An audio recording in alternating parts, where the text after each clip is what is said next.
ओम साईं राम। आज का साईं वचन। बाबा कह रहे हैं, मेरे बच्चे, जैसा तेरा विश्वास होता है तेरे जीवन में तुझे वैसे ही फल देखने को मिलते हैं।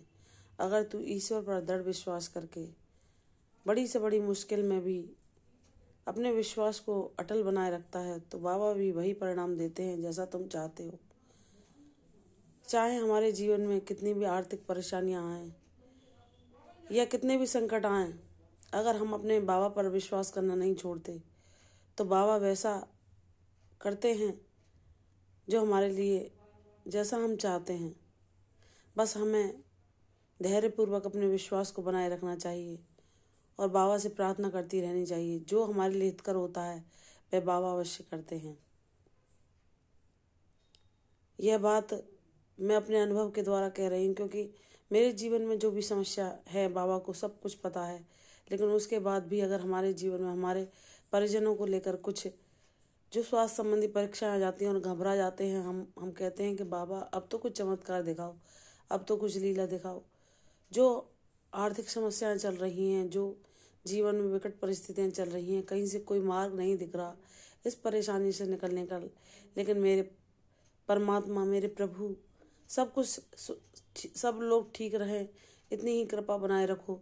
बाकी परिस्थितियों को तो आपकी कृपा द्वारा, आपकी शक्ति के द्वारा हम सहन कर लेंगे। तो बाबा हमें कभी निराश नहीं करते। हमारे परिजनों के लिए वह करते हैं, वह लीला करते हैं कि सब कुछ सही हो जाता है, सारी समस्याएं सुलझ जाती हैं। तो हे मेरे प्रभु साईनाथ, तुम्हारा हृदय से नमन, सत सत नमन मेरे बाबा। क्या आपने जो एक हमारे परिजनों को लेकर स्वास्थ्य संबंधी परेशानी प्रकट हुई, उसको आपने आपकी विधि के द्वारा चमत्कारिक रूप से मिटा दिया।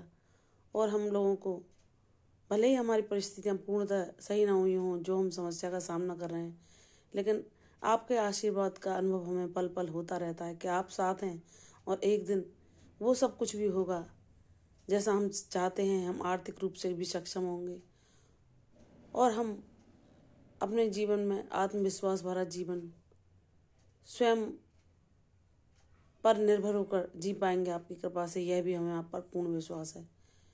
तो बाबा कहते हैं, मेरे बच्चे, जब तूने इतनी कठिन परिस्थितियों में भी विश्वास को बनाए रखा, वह पीड़ाएं, वह दुख, वह मुसीबतें जो तेरे और मेरे अलावा कोई नहीं जानता, जिनमें मैं तेरा सहभागी बना, उन सब से निपटने के लिए तेरे साथ रहा और मैंने तेरी हर पल रक्षा की, इस बात की अनुभूति तूने हर क्षण पाई है। तो मेरे बच्चे, यह कष्ट भी मिट जाएगा जो तेरे जीवन में आया है और सब कुछ शांति भरा हो जाएगा।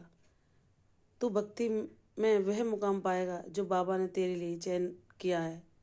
इसलिए अपने उद्देश्य पर ध्यान केंद्रित करके अपने कर्तव्यों का भलीभांति निर्वाह कर सब कुछ बाबा पर छोड़ दे। बाबा वह देंगे जो तेरे लिए सर्वोत्तम होगा।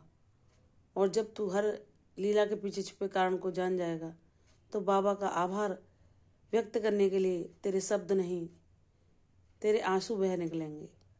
इसलिए मुझ पर विश्वास कर। सब कुछ जो होता है उस ईश्वर की मर्जी से वह हमारे लिए अच्छा ही होता है। और जब वह लीला हमारे सामने प्रकट होती है तो हम जानकर बाबा से सारी नाराजगी छोड़कर, उनसे रूठना छोड़कर उनका धन्यवाद करते हुए नहीं थकते। तो हे मेरे साईनाथ, जितना प्यार आपने सदैव किया है मेरे माता पिता बनकर, मेरे माता पिता ना होने पर भी मेरे माता पिता हर पल मेरे साथ रहे और हर उस क्षण में जब मैंने स्वयं को अकेला पाया, आपने मेरा साथ दिया, हर पल मेरा सहारा बने।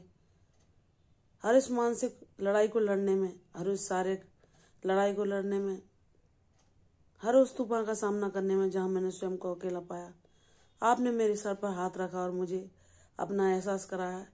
यही कृपा सदैव बनाए रखना मेरे बाबा। मुझसे जो भूल हो, जो अवगुण मेरे अंदर हो, उनको दूर करना, मुझ पर कृपा करना मेरे साईनाथ।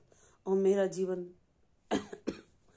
सेवा मार्ग पर दूसरों के हित में व्यतीत हो जाए, ऐसा मुझे आशीर्वाद प्रदान करना।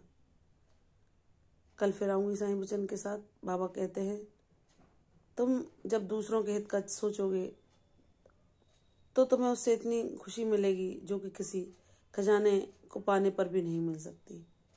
तुम जब दूसरों को खुशियाँ बांटोगे तो स्वयं तुम शांति पाओगे।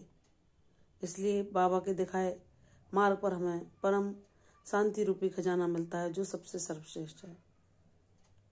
बाबा कहते हैं, जो भक्त मेरी भक्ति करता है उसके जीवन में प्रसन्नता, खुशहाली और शांति सदैव स्थिर रहती है और वह सदैव मेरा अनुभव पाता है। बाबा कहते हैं, मेरे बच्चे, तुम इसी तरह चलते रहो, मैं तुम्हारे साथ हूँ, विजय तुम्हें अवश्य मिलेगी। खुशी रहो, सदैव प्रसन्न रहो। यशस्वी भव। कल फिर आऊंगी साईं वचन के साथ। तब तक के लिए ओम साईं राम।